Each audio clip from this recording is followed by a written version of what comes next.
Good afternoon.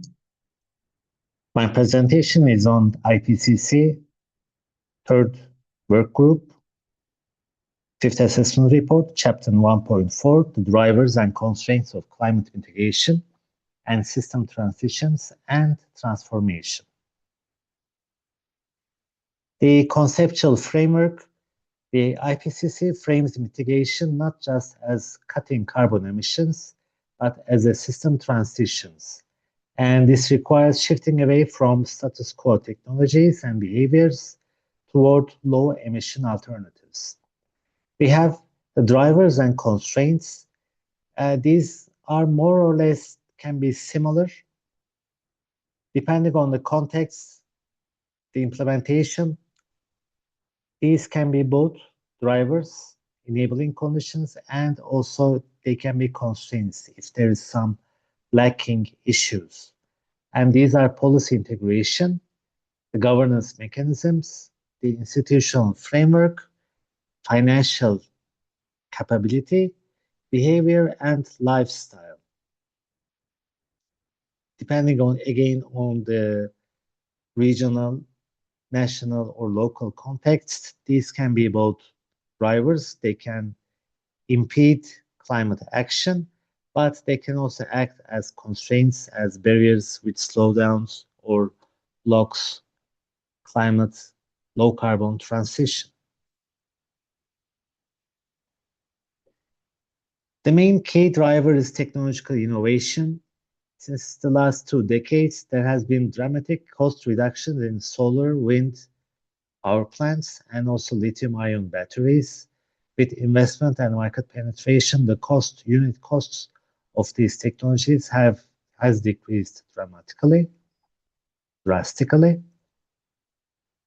The policy and governance, initially starting from developed countries, the expansion of climate laws and international agreements like the Paris Agreement has increased the widespread climate action across all countries, and with increasing market mechanisms which can be applied in extended countries. The policy and governance mechanisms are also an important key driver. The economic opportunities, the transition has created a green economy, but this is also sometimes labeled as greenwashing. But in any case, there's job creation in renewables, and the decreasing competitiveness of coal has been a driver for clean energy transition. And the social and behavioral shift. There's increasing public awareness, but there are still differences both between and within regions. Youth climate movements and shift towards sustainable diets, more nature-friendly diets, and decreased or more clean transport options.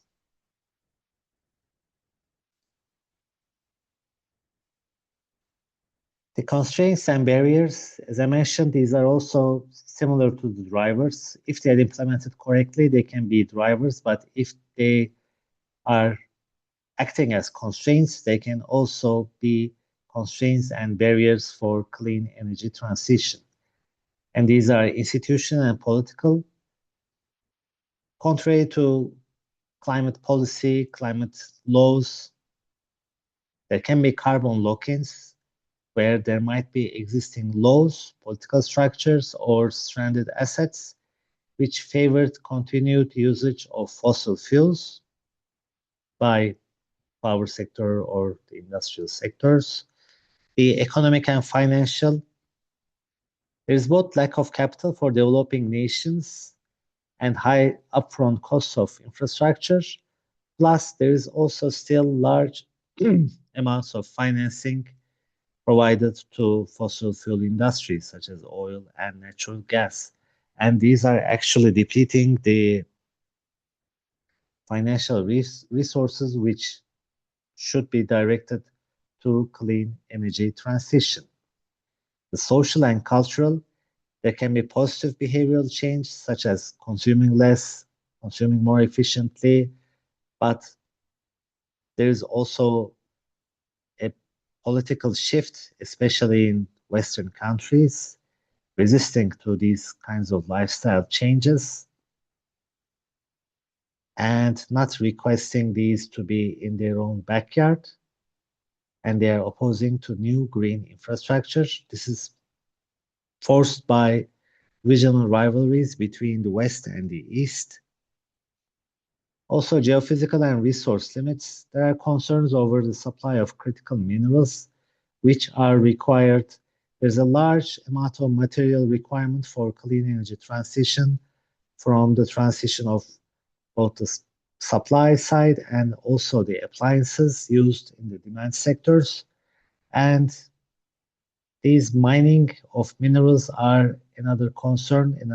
They have a high environmental footprint.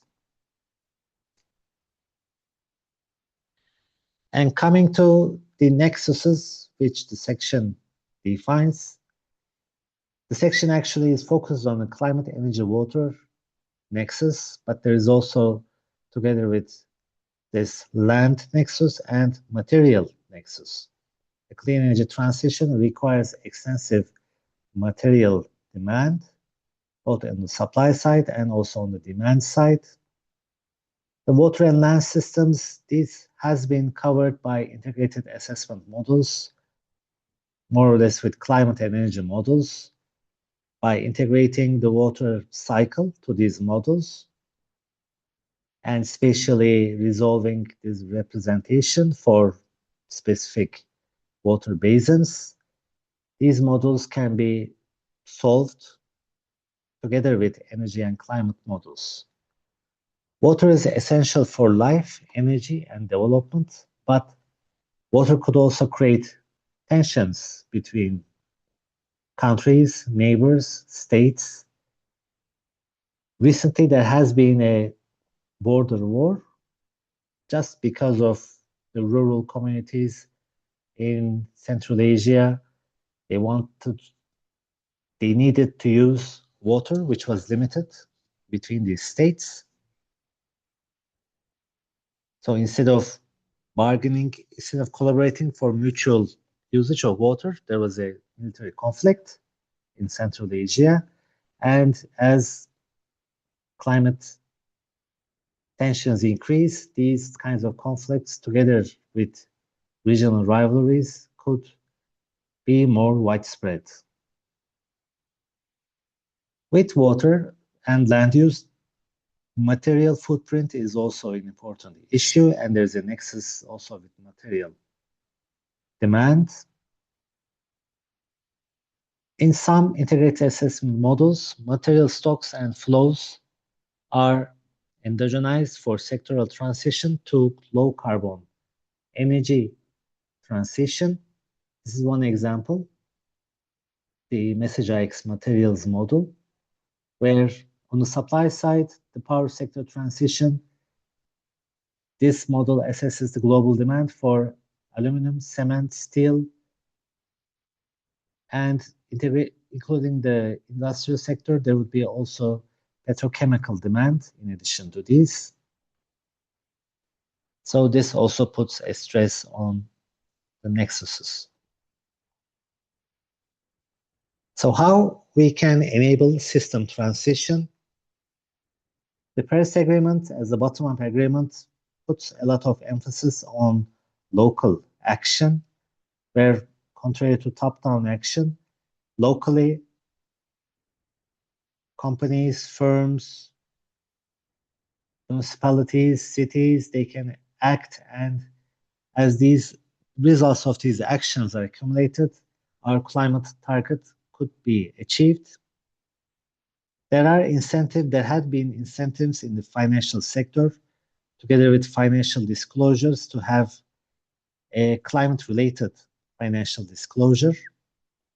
And there's a task force, which is mentioned in the section, task force for climate-related financial disclosure. And there are four main pillars of this.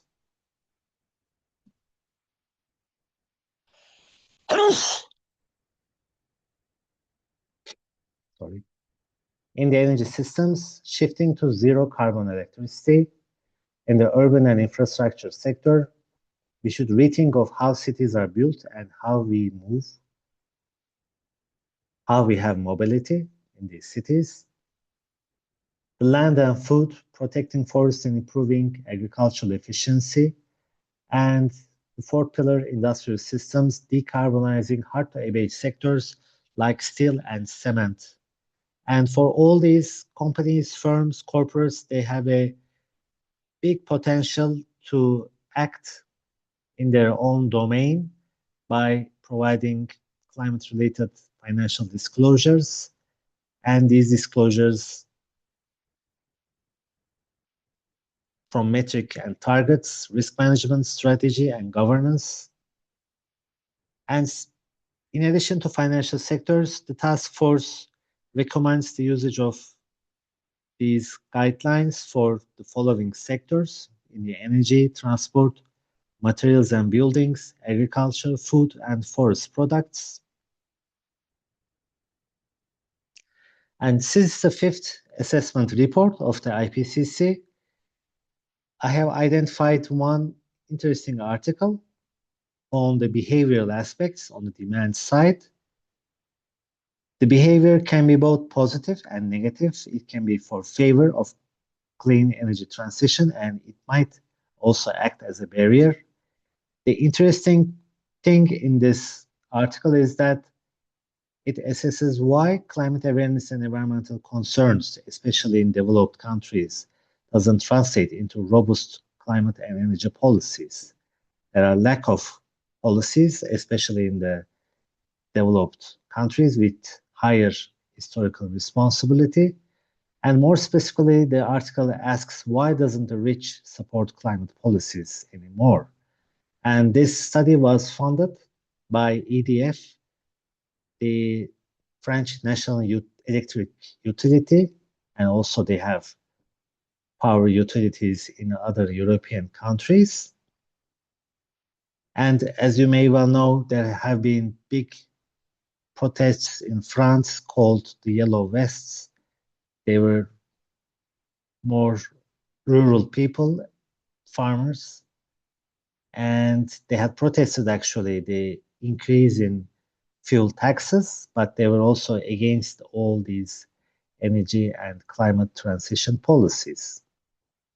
So this empirical study is across 30 countries, collecting data from 2019 to 2022, with two main groups of questions. One, assessing the restrictions on polluting energy use, policies related to supporting these restrictions.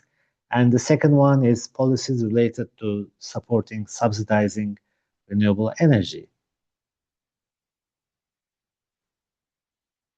And the index, there's a compound index used by the study. The climate vulnerability index includes the readiness to climate change and the vulnerability to extreme climate events. The environmental performance index is much more wide range. It includes climate change, biodiversity, ecosystem vitality. Biodiversity is more a bit outside the focus of IPCC assessment report.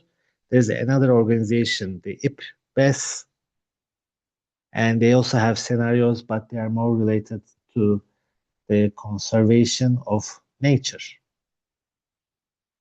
And finally, the regulatory quality index. This is the World Bank index, mainly assess how the markets, the monetary policies are strengthened to support energy and climate transition policies.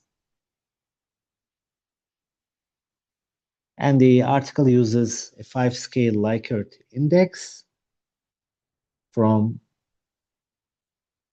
the minimum, the least, to the maximum importance given. And also the factor analysis dividing to two factors from 30 countries. We can see that for high income countries, the factors are quite low for the first group. Policies favoring restrictions on citizens' energy consumption behaviors. For renewable energy, the results are more mixed between low, medium, and high income countries.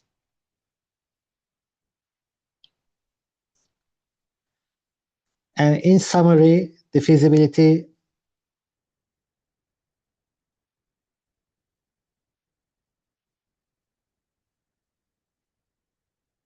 is dynamic. What was impossible in six assessment report like mass-scale green hydrogen or high renewable energy in the grids is becoming more the baseline in 2026.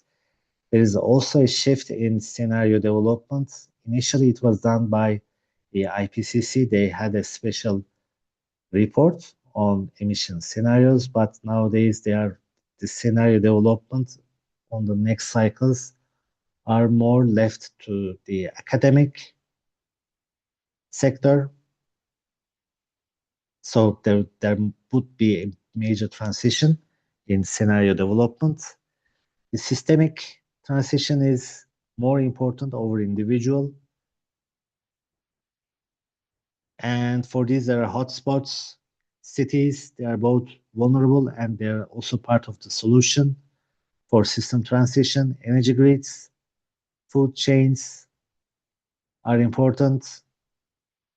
And green projects individually, they don't serve the purpose actually. There is still an implementation gap.